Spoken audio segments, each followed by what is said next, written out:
যুক্ত থেকে আড্ডা দেওয়ার জন্য এসে পড়েছি। আপনারাও যার যার যুক্ত হয়ে নিন। আশা রাখছি আপনারা সকলে যে যার অবস্থানে ভালো আছেন, সুস্থ আছেন। তো আজকের যে বিষয়টি সেটা হলো চীনের চায়ের বৈশ্বিক উদ্যোগে বাংলাদেশের সম্ভাব্য সম্পৃক্ততা কি দক্ষিণ এশিয়ার ভূরাজনীতিতে নতুন অধ্যায়ের সূচনা করতে যাচ্ছে। তারেক রহমানের চীন সফরকে কেন্দ্র করে আন্তর্জাতিক কূটনৈতিক অঙ্গনে নতুন আলোচনা শুরু হয়েছে। Global development initiative GDI, belt and road initiative BRI, Teesta মহাপরিকল্পনা, মংলা বন্দর উন্নয়ন, চট্টগ্রামের অর্থনৈতিক অঞ্চল, সম্ভাব্য চীনা বিনিয়োগ এবং প্রতিরক্ষা সহযোগিতা সব মিলিয়ে বাংলাদেশ এখন ভারত, চীন এবং পশ্চিম বিশ্বের কৌশলগত আগ্রহের কেন্দ্রে উপনীত হয়েছে। এই ভিডিওতে আমরা বিশ্লেষণ করছি চীনের চার বৈশ্বিক উদ্যোগ কী, বাংলাদেশ কোন কোন উদ্যোগে যুক্ত হতে পারে, তারেক রহমানের সফরে কী কী চুক্তি ও সমঝোতা আলোচনা রয়েছে, তিস্তা প্রকল্প মংলা বন্দরে ভূরাজনৈতিক গুরুত্ব কতটুকু, ভারত কেন এই সফরকে গভীরভাবে পর্যবেক্ষণ করছে, বাংলাদেশ কি দক্ষিণ এশিয়ার নতুন সুইং স্টেট হতে যাচ্ছে, সুযোগ ও ঝুঁকির বাস্তব চিত্র কী। তথ্যভিত্তিক বিশ্লেষণে এর মাধ্যমে আমরা বোঝার চেষ্টা করছি আগামী দশকে বাংলাদেশের কৌশলগত অবস্থান কোথায় গিয়ে দাঁড়াতে পারে। বাঙালিয়ানা দর্শন কেন্দ্র হতে আমি মনিরুল, বাংলার বাঙালি। আপনাদেরকে অনুরোধ করছি ভিডিওটি বা আজকের লাইভটি ভালো লাগলে শেয়ার করে দিন আর সাবস্ক্রাইব করে পাশে থাকবেন। তো সুপ্রিয় দর্শক শ্রোতা,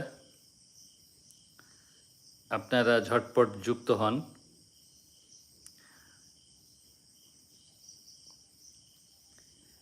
চীনের চার উদ্যোগে বাংলাদেশ, তারেক রহমানের সফরে বদলে যাচ্ছে দক্ষিণ এশিয়ার ভূরাজনীতি। আজকের আলোচনার মূল টপিক সেটাই। তো বাংলাদেশ কি দক্ষিণ এশিয়ার নতুন ভূরাজনৈতিক কেন্দ্রবিন্দুতে পরিণত হতে যাচ্ছে? চীনের চারটি বৈশ্বিক উদ্যোগের সঙ্গে বাংলাদেশের সম্পৃক্ততা, তিস্তা প্রকল্প, মংলা বন্দর, চট্টগ্রাম অর্থনৈতিক অঞ্চল, বিলিয়ন ডলারের বিনিয়োগ এবং সম্ভাব্য প্রতিরক্ষা সহযোগিতা, সব কিছু মিলিয়ে তারেক রহমানের চীন সফর এখন শুধু একটি কূটনৈতিক সফর নয়, বরং বাংলাদেশের ভবিষ্যৎ অবস্থান নির্ধারণের একটি গুরুত্বপূর্ণ মোড়। ভারত কেন উদ্বিগ্ন? চীন কেন বাংলাদেশকে এত গুরুত্ব দিচ্ছে? বাংলাদেশ কি লাভ করবে? আর এই সফরের পর দক্ষিণ এশিয়ার শক্তির ভারসাম্য কতটা বদলাতে পারে? আজকের আলোচনায় আমরা তথ্য, ভূরাজনীতি, অর্থনীতি এবং কৌশলগত বাস্তবতার আলোকে পুরো বিষয়টি বিশ্লেষণ করার চেষ্টা নেব। তো প্রথমেই আমরা শুরু করি, চীন কেন এখন বাংলাদেশকে এত গুরুত্ব দিচ্ছে। বাংলাদেশের ভৌগোলিক অবস্থান পৃথিবীর অন্যতম গুরুত্বপূর্ণ অবস্থান। একদিকে ভারত, অন্যদিকে বঙ্গোপসাগর, পূর্বে দক্ষিণ পূর্ব এশিয়ার প্রবেশদ্বার আর উত্তর পূর্ব ভারতের সঙ্গে সংযোগের অন্যতম কৌশলগত অঞ্চল। চীনের দৃষ্টিতে বাংলাদেশ হল Indian woken access plus south Asian connectivity plus economic gateway. এই কারণেই চীন বহু বছর ধরে বাংলাদেশে অবকাঠামো, বন্দর, সেতু, বিদ্যুৎ এবং শিল্পাঞ্চলে বিনিয়োগ করে আসছে। কিন্তু এবার বিষয়টি শুধু অর্থনৈতিক নয়, এবারের বিষয়টি টোটালি ভূরাজনৈতিক। কারণ বর্তমানে ভারত, চীন এবং পশ্চিমা শক্তিগুলোর মধ্যে ইন্দো প্যাসিফিক অঞ্চলে প্রভাব বিস্তারের প্রতিযোগিতা চলছে। সাম্প্রতিক সময়ের নিউজগুলো যদি আপনারা দেখে থাকেন তাহলে এই বিষয়টা পরিষ্কার আপনাদের মাঝে ধরা দিবে পরিষ্কারভাবে যে বাংলাদেশের গুরুত্ব আগের তুলনায় অনেক বেড়ে গেছে ঠিক এই কারণে। তো দ্বিতীয়ত হলো চীনের চায়ের বৈশ্বিক উদ্বেগটা কী, যেটা নিয়ে সারা বিশ্বের কূটনৈতিক মহলে প্রচণ্ড পরিমাণে তারেক রহমান সাহেবের এই চীন সফরকে ঘিরে আলোচনা, সমালোচনা, পর্যালোচনা, পুঙ্খানুপুঙ্খানুরূপে আলোচনা চলছে। বিধায় আজকে আমি আপনাদের সামনে এই লাইভটি উপস্থাপন করার চেষ্টা নিচ্ছি, কারণ হয়তো বা আপনারা জানবেন বা ছোট ছোট নিউজ দেখবেন কিন্তু পরিপূর্ণ বিষয়টা ধরতে পারবেন না। তাই সেটা বোঝার নিমিত্তেই আজকের এই লাইভের প্রচেষ্টা। তো চীনের চার বৈশিষ্ট্যে বৈশ্বিক উদ্বেগটা কী? চীনের প্রেসিডেন্ট শি জিনপিং গত কয়েক বছরে 4টি বড় বৈশ্বিক উদ্বেগ ঘোষণা করেছেন। প্রথমটি হলো গ্লোবাল ডেভেলপমেন্ট ইনিশিয়েটিভ জিডিআই, উন্নয়ন, অবকাঠামো, দারিদ্র্য হ্রাস, প্রযুক্তি, টেকসই উন্নয়ন। জাতিসংঘের এসডিজি বাস্তবায়নের সঙ্গে যুক্ত এই উদ্যোগে 80টিরই বেশি দেশ যুক্ত হয়েছে। দ্বিতীয়ত হলো গ্লোবাল সিকিউরিটি ইনিশিয়েটিভ জিএসআই, নিরাপত্তা সহযোগিতা, সন্ত্রাস বিরোধী কার্যক্রম, আঞ্চলিক স্থিতিশীলতা, এই 3টা বিষয় গ্লোবাল সিকিউরিটি ইনিশিয়েটিভের মধ্যে। তৃতীয়ত হলো গ্লোবাল সিটিজেনশিপ ইনিশিয়েটিভ জিসিআই, এর মধ্যে অন্তর্নিহিত বিষয়গুলো কি কি? সভ্যতার সংলাপ, সাংস্কৃতিক সহযোগিতা, মানবিক বিনিময়। এই হলো গ্লোবাল সিভিলাইজেশনের যে ইনিশিয়েটিভটা সেটার মধ্যকার বিষয়। তো চতুর্থত হলো গ্লোবাল গভর্নেন্স ইনিশিয়েটিভ জিজিআই, বিশ্ব পরিচালনায় নতুন কাঠামো নিয়ে চীনের দৃষ্টিভঙ্গি। বর্তমানে সবচেয়ে আলোচিত বিষয় হলো বাংলাদেশের জিডিআইতে চীনের প্রেসিডেন্ট শি জিনপিং যে 4টি বৈশ্বিক যে উদ্যোগ গ্রহণ করেছেন তার একটি, সেটা হলো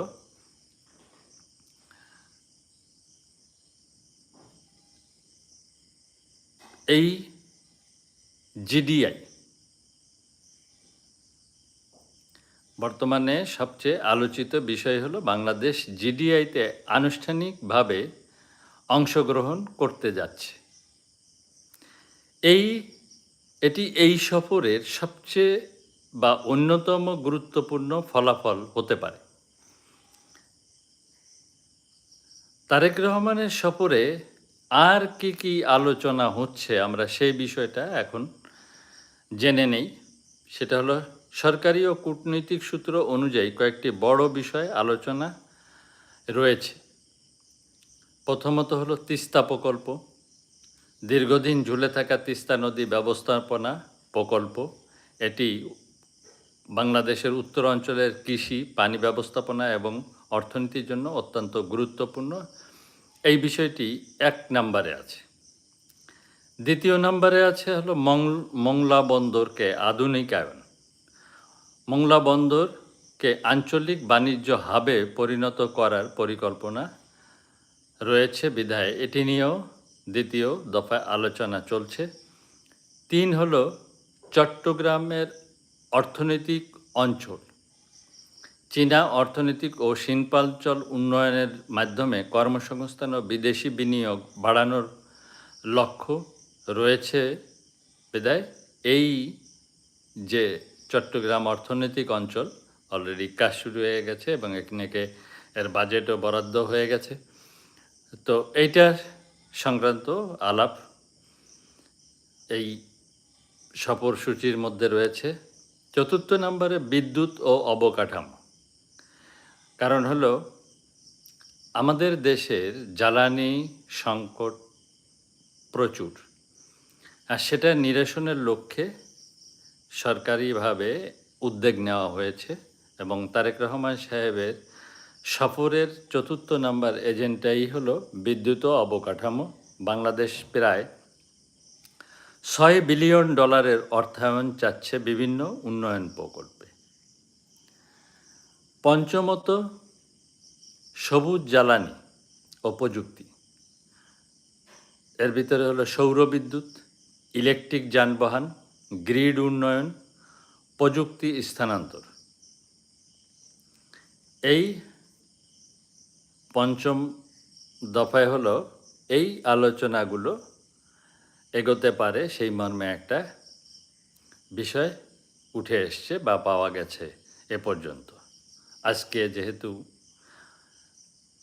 আজকের সফর এর মানে যে বিষয়গুলো সেইগুলোই আমি আপনাদেরকে সামনে তুলে ধরার চেষ্টা রাখছি।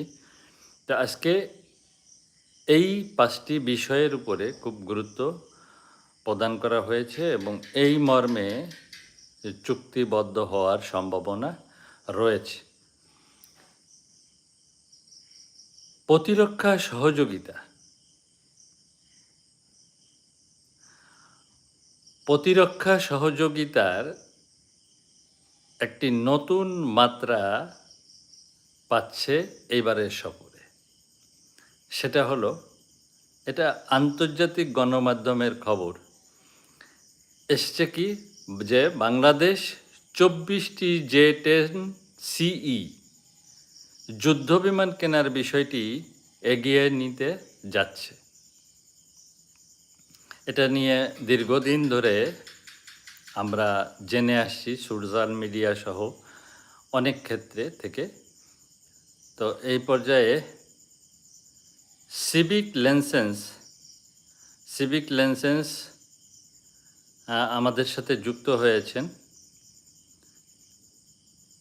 তো thanks civic licence for join with us in live. Subscribe this channel and join with us regularly. Thanks for your joining. তো আন্তর্জাতিক গণমাধ্যমে খবর এসছে যে বাংলাদেশ 24টি J-10CE যুদ্ধবিমান কেনার বিষয়টি এগিয়ে নিতে পারে।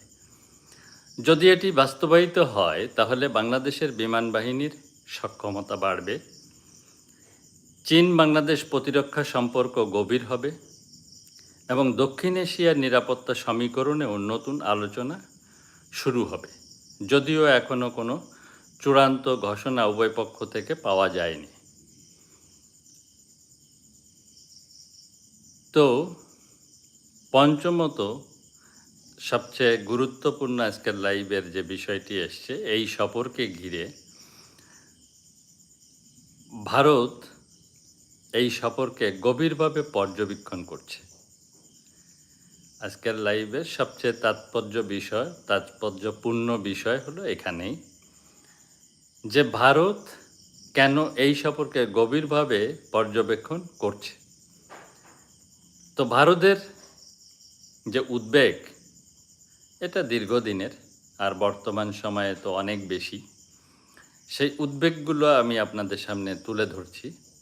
এই তারেক রহমান সাহেবের মানে বাংলাদেশের প্রধানমন্ত্রী তারেক রহমান সাহেব যে চীন সফরে গিয়েছেন মালয়েশিয়া হয়ে, তো এই সফরকে ঘিরে তারা খুব চিন্তিত এবং বিস্মিতও বটে। আর এই কারণেই গভীর পর্যবেক্ষণ এই সফর এর প্রতি রাখছে। তো প্রথমত হলো কি কারণ, সেটা হলো ভারতের উদ্বেগের কয়েকটি কারণ রয়েছে। সেটা প্রথমত তিস্তা প্রকল্পে চীনের সম্পৃক্ততা। এটা প্রথমত কারণ এটা যদি চীন সম্পৃক্ত হয় তাহলে ভারতের জন্য ভারতের একটা উদ্বেগ তৈরি দীর্ঘদিন থেকে হয়ে এসছে এবং ভারত চাচ্ছে যাতে এই তিস্তা প্রকল্প বা তিস্তা ব্যারেজ বাস্তবায়িত না হয়, এটা দীর্ঘদিনের তার মানে চাওয়া। তো সেই ক্ষেত্রে ভারত উদ্বিগ্ন, এটাই হওয়াটাই স্বাভাবিক। কারণ বিকল্পবাদ, তাতে বিকল্পবাদে শুধু যে বাংলাদেশের উপকার হবে তা না, ভারতেরও অনেক খানিকটা ক্ষতির সম্ভাবনাও থেকে যায়। আবার ভারতের ভয় আছে চীন যদি এসে এখানে ঘাঁটি গাড়ে তাহলে তাদের সমস্যা হতে পারে। কিন্তু আসলে বিষয়টা যে উদ্বেগের যে দিকগুলা ভারতের, সেই দিকগুলা আসলে আমাদের বাংলাদেশের যে রাষ্ট্রনৈতিক দর্শন তাতে নেই। যা হোক, সেটা অন্য বিষয়, আমি সে বিষয়ে যাব না। দ্বিতীয়ত হলো মংলা বন্দর। মংলা বন্দরে চীনের যে সম্পৃক্তি বা চীনের সাথে যে আমাদের পূর্বেই চুক্তি হয়ে আছে এবং সেটাকে আরও ডেভেলপ আমরা করতে যেহেতু যাচ্ছি, সেটাও একটা মাথা ব্যথার কারণ। আর তৃতীয়ত হলো সবচেয়ে বড় যেটা, যে বাংলাদেশের জিডিআইতে অংশগ্রহণ। চীন যে বৈশ্বিক হাব 4টি ঘোষণা করেছে, সেই 4টির একটি হলো জিডিআই। এই জিডিআইতে যদি বাংলাদেশ সম্পৃক্ত হয়ে যায় বা যুক্ত হয়ে যায়, তাহলে বাংলাদেশের দৃশ্যপট অনেক খানিকটা বা ভাবমূর্তি অনেক খানিকটা বিশ্বে উজ্জ্বল হবে এবং বাংলাদেশের চাহিদাও বাড়বে, বিশেষ করে ভারতের কাছে, বিশেষ করে পশ্চিমাদের কাছে, আমেরিকার কাছে। তো সেই কারণেও ভারতের অনেক খানিকটা উদ্বেগ রয়েছে। আর চতুর্থত হলো চট্টগ্রামে চীনা অর্থনৈতিক কার্যক্রম বৃদ্ধি। এই চীনের যে চট্টগ্রামের অর্থনৈতিক প্লাস শিল্পাঞ্চলের জায়গা তৈরি হয়েছে, সেখানে যদি চীন অর্থনৈতিক কার্যক্রম বৃদ্ধি করে, তাহলেও ভারতের অনেক মাথা ব্যথার কারণ হয়ে দাঁড়ায়। তো এই 4টি বিষয় নিয়ে ভারত কিন্তু খুব কনসার্ন এবং খুব তীক্ষ্ণ নজর বাংলাদেশের প্রতি রাখছে। প্লাস চীনের এই যে চীন বাংলাদেশ যে যৌথ মানে বাংলাদেশের প্রধানমন্ত্রী তারেক রহমান সাহেবের যে চীন সফর, এটার প্রতি যথেষ্ট রকমের তীক্ষ্ণ দৃষ্টি তাদের রয়েছে। তবে বাস্তবতা হলো বাংলাদেশ এখন ভারত ও চীনের মধ্যে ভারসাম্যপূর্ণ সম্পর্ক বজায় রাখার নীতি অনুসরণ করছে এখনো পর্যন্ত। কারণ ভারত হলো আমাদের প্রতিবেশী, আর চীন হলো বিশ্বের মানে 1 নাম্বার অর্থনীতির রাষ্ট্র। তো আমাদের উভয়ের গুরুত্ব আমাদের কাছে কিন্তু যথেষ্ট। যে যার অবস্থানে আছেন, যেমন ভারত আছেন আমাদের প্রতিবেশী রাষ্ট্র, তার ভূখণ্ড বা ভৌগোলিক অবস্থানগত দিক দিয়ে আমাদের কিন্তু ভারতকে অস্বীকার করার কোনো কায়দা নেই। কারণ 4000 থেকে 4500-এর উপরে কিলোমিটার হলো ভারতের বর্ডার বা বাংলাদেশের বর্ডার ঘিরে আছে ভারত। তো সেখানে আমাদের তাদেরকে বাইপাস করার কোনো সুযোগ যেহেতু নাই, সেহেতু তাদেরকেও আমাদের রাখতে হবে, বা তারা যদি থাকতে চায় সম্মানপূর্ণ অবস্থানে, তাহলে আমাদের কোনো আপত্তি নেই।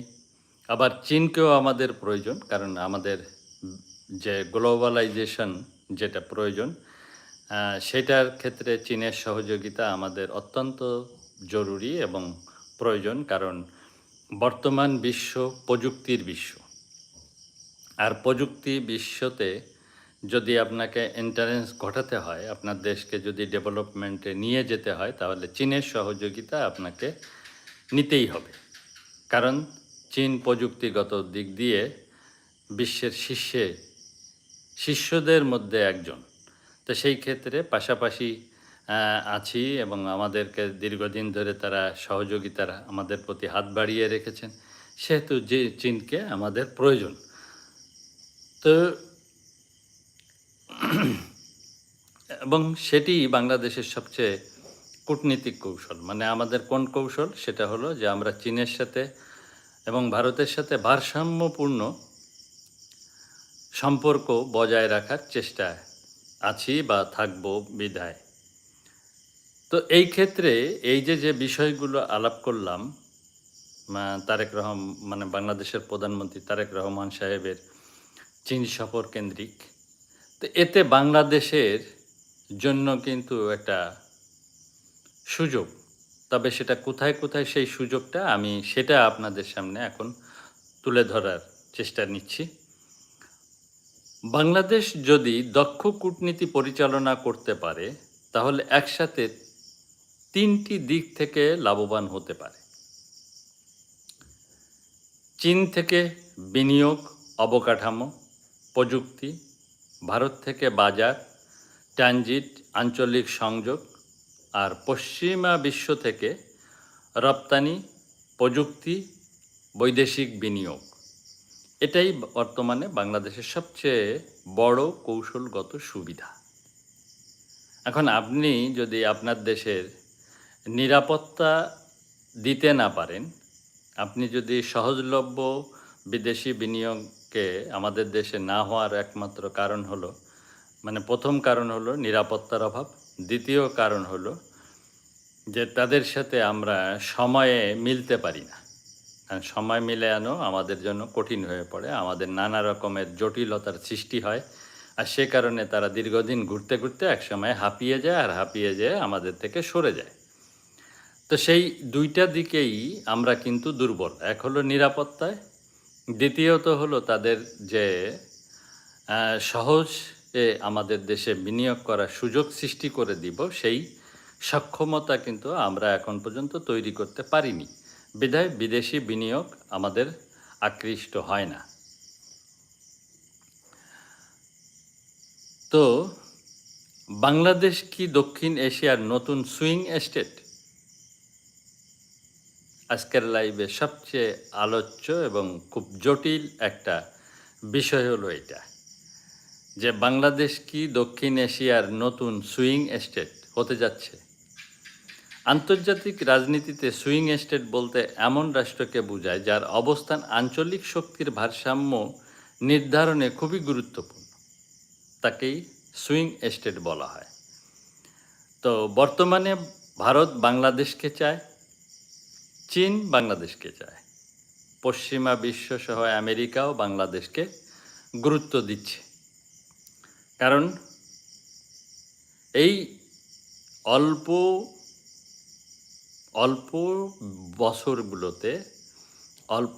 বছরগুলোতে আমাদের যে বঙ্গোপসাগর আছে, আগামী কয়েক দশকের অন্যতম অর্থনৈতিক ও কৌশলগত কেন্দ্র হতে যাচ্ছে বিশ্বের দরবারে। এ বিষয়ে কি আপনাদের কোনো সন্দেহ আছে? সন্দেহ রাখার কোনো অবকাশ নেই। আমি এর আগে কোনো একদিন লাইভে সম্ভবত বলেছিলাম যে বাংলাদেশ হলো পৃথিবীর নাভি। আমরা জানি না, আমরা মূল্য দেই না তাই, কিন্তু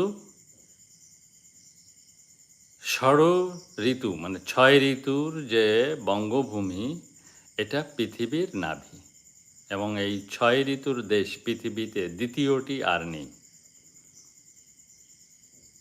তো এই ভূমি এতই গুরুত্বপূর্ণ যে এখানে মানুষকে আসতে হয়েছে। এখান থেকে মানুষ কোনো দিন কিন্তু যায়নি। সেটা আধ্যাত্মিক দর্শন চর্চা নিয়ে হোক, বাণিজ্য নিয়ে হোক, যে কোনো কারণেই এই বাংলাদেশকে বা এই বঙ্গভূমিকে বিশ্বের বহু রাষ্ট্র বারংবার এখানে হামলা করেছে, দখল করেছে, লুটপাট করেছে। কিন্তু এই বাংলাদেশ মরে যায়নি, ধ্বংস হয়ে যায়নি। হয়তো ঝিমিয়ে ছিল দীর্ঘদিন, বাংলাদেশ ঝিমিয়ে তিল তিল করে নিজেদেরকে গড়েছে, কিন্তু এটাকে ধ্বংস করা যায়নি। শেষ পর্যন্ত একটা কলা কৌশল খাটিয়েছে, দ্বিজাতি তত্ত্বের বিষ প্রয়োগ করে ব্রিটিশদের দিয়ে আমাদের এই বঙ্গভূমিকে ভাগ করে ফেলেছে। সেই ভাগ করার ফলে আমরা এই বঙ্গভূমির যারা ভূমিপুত্র বা পুত্রী অনেক খানিকটা দুর্বল হয়ে গেছি, কিন্তু আমরা শেষ হয়ে যাইনি। আমাদের বাঙালির রক্ত এমনই এক রক্ত, যে রক্তকে শেষ করা যায় না। আর বাঙালির অস্ত্রই হলো বাঙালির রক্ত। দেখেন, ঢাল নাই তলোয়ার নেই, নিধিরাম সর্দার, এরকম একটা কথা তো আপনারা জানেনই। তো আমাদের কিন্তু ঢাল তলোয়ার কিছুই ছিল না। তা দিয়ে 1971 সালে এই বাংলাদেশকে আমরা স্বাধীন করেছি বুকের তাজা রক্ত দিয়ে। তার পূর্বে 1952 সালে মাতৃভাষা বাংলাকে রক্ষা করতে যেয়ে নিজেদের বুকের তাজা রক্ত ঢেলে দিয়েছি রাজপথে। আর তা ঢেলে দিয়ে কি করেছি? আমাদের মায়ের ভাষা, আমার মায়ের ভাষাকে আমরা রক্ষা করতে পেরেছি। তা সেই জাতি হলো বাঙালি জাতি। এই জাতি দুর্বল জাতি না, মানসিক এবং শারীরিক বা আত্মিক কোনো দিক দিয়ে কিন্তু দুর্বল জাতি না। আমাদের ব্যর্থতা কোথায়? পলাশীতে। 1857 সালে সিরাজউদ্দৌলার পতনের পরে আমরা পরাধীন হয়ে গেছি। সেই পরাধীন 1857 সাল থেকে এই পর্যন্ত আমরা পরাধীনতার শৃঙ্খলে আবদ্ধ। তো সেখান থেকে আমরা তিল তিল তিল তিল করে মুক্ত হতে চাইছি। এখনো মুক্ত হতে পারিনি, তবে এভাবে চলতে থাকলে আমরা একদিন না একদিন মুক্তিপ্রাপ্ত বা মুক্তি লাভ করবই। যা হোক, তো ভারত কাকে চায়? বাংলাদেশকে চায়। চীন কাকে চায়? বাংলাদেশকে চায়। পশ্চিমা সহ আমেরিকাও বাংলাদেশকে বর্তমানে গুরুত্ব দিচ্ছে। তো বঙ্গোপসাগর আগামী কয়েক দশকের অন্যতম অর্থনৈতিক এবং কৌশলগত কেন্দ্র হতে যাচ্ছে। বাংলাদেশের অবস্থান তাই আগের যে কোনো সময়ের চেয়ে অনেক বেশি গুরুত্বপূর্ণ হয়ে উঠেছে। তো সুপ্রিয় দর্শক শ্রোতা, এই পর্যায়ে আমাদের সাথে আরেকজন দর্শক যুক্ত হয়েছেন এবং তিনি তেনার মূল্যবান কমেন্টস দিয়েছেন। আমি তেনার নাম বলছি, কামাল। কামাল আমাদের সাথে যুক্ত হয়েছেন। আন্তরিক ধন্যবাদ কামাল আপনাকে লাইভে যুক্ত হওয়ার জন্য এবং আপনার সুন্দর মতামতের মন্তব্যের জন্য।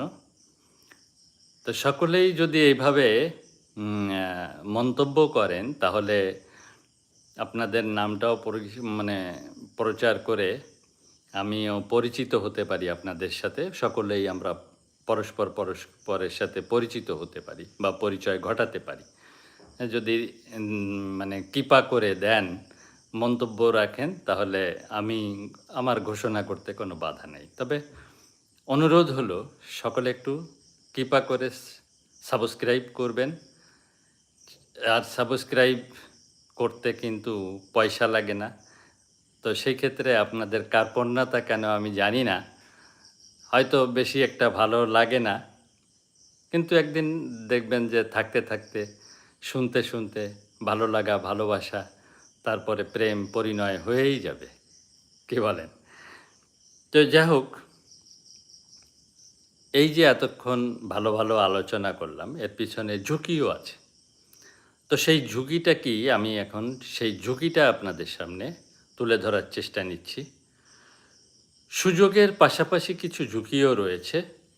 অতিরিক্ত ঋণ নির্ভরতা প্রথম ঝুঁকি। দ্বিতীয় ঝুঁকি হলো বড় শক্তির প্রতিযোগিতার মধ্যে পড়া। তৃতীয়ত হলো কৌশলগত ভারসাম্য হারানো। আর চতুর্থত হতো আঞ্চলিক উত্তেজনা বৃদ্ধিতে সম্পৃক্ত না হওয়া, সম্পৃক্ত হওয়া। এটা কিন্তু অত্যন্ত ঝুঁকি। তো বাংলাদেশকে তাই অত্যন্ত সতর্কতার সহিত পা ফেলতে হবে বা এগোতে হবে। তো তারেক রহমানের এই সফর কেবল একটি বিদেশ সফর নয়, এটি বাংলাদেশের ভবিষ্যৎ ভূরাজনৈতিক অবস্থান নির্ধারণের একটি গুরুত্বপূর্ণ অধ্যায়।